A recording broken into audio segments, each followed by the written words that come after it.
ये वो प्रतिमाएं हैं जिनको ये लोग बोलते हैं कि 5 पांडव हैं। ये तथागत बुद्ध तो पूरी दुनिया को दिख रहे हैं। मतलब तथागत बुद्ध की फोटो पूरी दुनिया कोई भी देख सकती है। इन्हीं को पांडव बना लिया, इन्हीं को 5 पांडव बना रहे हैं। कहानी बना के पिछले कई दशकों से कब्जा ये करके रखा है इन लोगों ने। ये कब्जा तो मुक्त कराना है मूल निवासियों को बेवकूफ बनाने के लिए। देश के मूल निवासियों से जो आज SC ST OBC के रूप में जाने जाते हैं या जो कन्वर्टेड माइनॉरिटीज हैं, क्योंकि उनका भी इतिहास देखेंगे तो उनके पूर्वज बौद्ध थे। पूरा भारत बौद्ध में था सम्राट अशोक के टाइम पर। तो ये सारी मूर्तियाँ तथागत बुद्ध की मूर्ति या उनके जो शिष्य रहे हैं उनकी मूर्तियाँ हैं। और उसको किस तरह स्वरूप ये बदल कर ये कपड़े पहनाकर और जिस तरह प्रेषित करते हैं, ये बहुत ही गलत है। ये पूरी तरीके से अवैध है और इतिहास के खिलाफ है, भारत की संस्कृति के खिलाफ है। मैं तो निवेदन करूंगा कि भारत की सरकार तुरंत कार्रवाई करे। बिहार की सरकार तुरंत BT एक्ट को 1949 यानी Buddhist temple management committee act 1949 act को तुरंत रिपीट करे और इस पूरे महाबोधि टेम्पल में उसके आसपास जितने भी अवैध तरीके से निर्माण हुए उन निर्माण को तुरंत हटाया जाए और ये पूरा संचालन महाबोधि टेम्पल का बौद्ध भिक्षुओं को दिया जाए, बौद्धों को दिया जाए, क्योंकि भारत बौद्ध में था। ही तो इतिहास बताता है। पूरे दुनिया में हमारे देश के प्रधानमंत्री जी और तमाम नेता जब जाते हैं तो वो कहते हैं मैं बुद्ध के देश से आया हूँ। देखिए ये प्रतिमाओं को, जो बुद्ध की प्रतिमाएं हैं बिल्कुल साफ सुथरी, वो तो स्पष्ट है। उनको कपड़े की प्रतिमाएं हैं, कपड़े ढक और इनके इस तरह झूठ प्रपंच चलाने से कोई सच्चाई नहीं बदल जाएगी। कोई भी आके देखेगा तो यहाँ तक कि मैं जानता हूँ बद्रीनाथ टेम्पल में अगर वस्त्रों को और आभूषणों को हटा के देखा जाए, मुकुट को हटा के देखा जाए, या जैसे जगन्नाथपुरी का जो मंदिर है उसके बारे में तो अपनी राइटिंग्स के अंदर स्वामी विवेकानंद ने 7th वॉल्यूम में खुद कहा है कि अनेकों मंदिर जो है बौद्ध मंदिरों को कन्वर्ट किया गया है और जगन्नाथपुरी का जो मंदिर है वो भी बौद्ध मंदिर है। बुद्ध की मूर्ति है जिनको उन्होंने उस पर श्रृंगार करके उसको तब्दील किया है, उसको अनऑथराइज कब्जा किया है। मैं समझता हूँ कि भारत की सरकार को तुरंत सख्त कार्रवाई करनी चाहिए और इस तरह के जितने भी बुद्धिस्ट टेम्पल हैं, चूंकि अब से 500 साल पुराना कोई भी मंदिर अगर आप देखेंगे ऐतिहासिक दृष्टि से भी तो उसमें सर्वे में पता लगेगा वो सारे बौद्ध मंदिर हैं और बौद्ध मठ हैं और बुद्ध की मूर्तियां हैं। शिलालेख अभिलेख सब निकले हैं खुदाई में।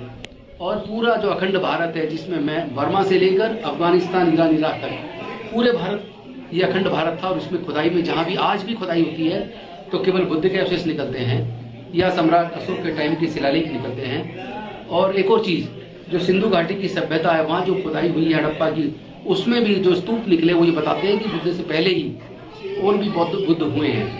तो ये बुद्ध की जो परंपरा है ये बहुत पुरानी है। भारत की संस्कृति बुद्ध से ही जानी जाती है। इतिहास बताता है कि पूरा भारत बौद्ध में था और उन सब लोगों की संख्या, बौद्धों की संख्या भारत में आज की डेट में भी 90% के आसपास है।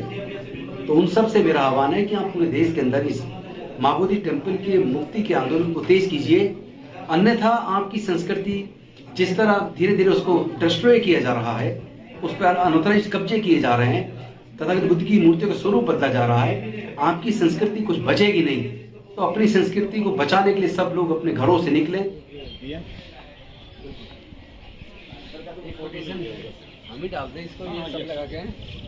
बात शायद कम लोग जानते होंगे, UNO की रिपोर्ट है 2050 तक आधे से ज्यादा यूरोप बौद्ध हो जाएगा।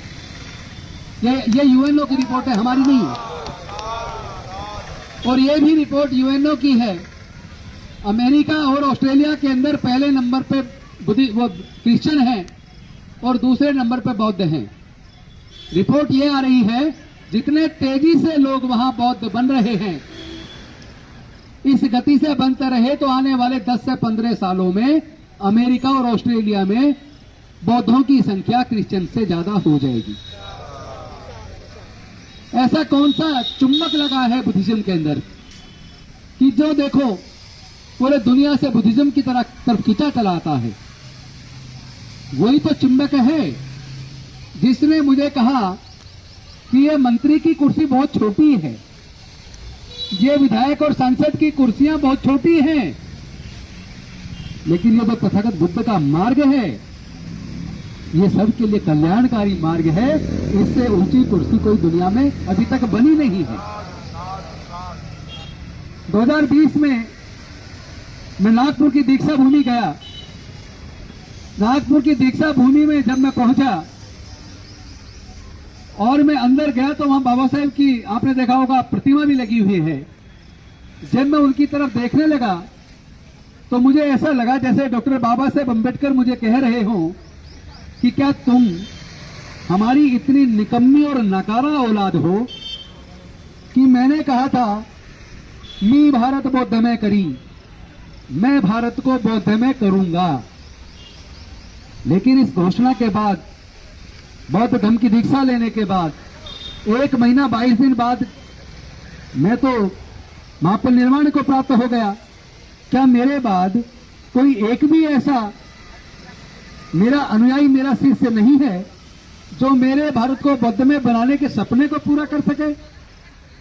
मतलब ये फीलिंग मैं महसूस कर रहा था। ऐसा नहीं है कि कोई वास्तव में कह रहा है, क्योंकि हम अंधविश्वास पाखंडवाद को नहीं मानते।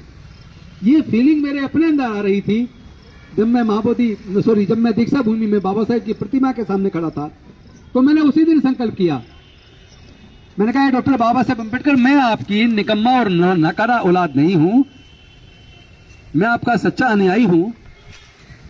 आपके दिए संविधान की वजह से भारत में एक मजबूत सशक्त राष्ट्र के रूप में भारत निर्मित हुआ है। आपके संविधान की वजह से भारत में रहने वाले तमाम लोग, तमाम जाति धर्म के लोग, सभी लोगों को समान रूप से आगे बढ़ने का मार्ग मिला है। और आपने अगर बुद्ध का रास्ता चुना और भारत को बौद्ध में बनाने का संकल्प लिया तो इसलिए लिया चूंकि भारत तो पहले से ही बौद्ध था।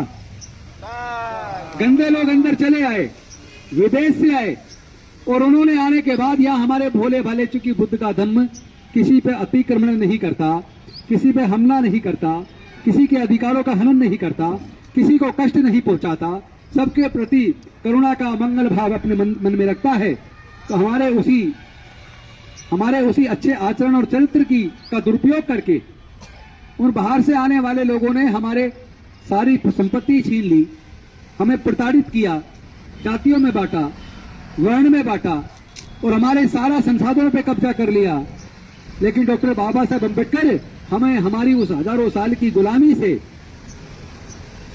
चाहे इस देश की महिलाएं हो, चाहे इस देश में आज के संवैधानिक भाषा में अगर मैं कहूं अनुसूचित जाति, जनजाति, पिछड़ा वर्ग, वह वो अल्पसंख्यक लोग जो यहाँ उस धार्मिक उत्पीड़न की वजह से, जातीय उत्पीड़न की वजह से कुछ लोग सिख बने, कुछ ईसाई बने, कुछ मुस्लिम बने, उन लोगों को भी अगर मैं जोड़ लूं तो भारत के ऐसे लगभग 90% लोगों को अगर सच्ची आजादी किसी ने दिलाई है तो वो डॉक्टर बाबा साहब अम्बेडकर जी ने दिलाई है।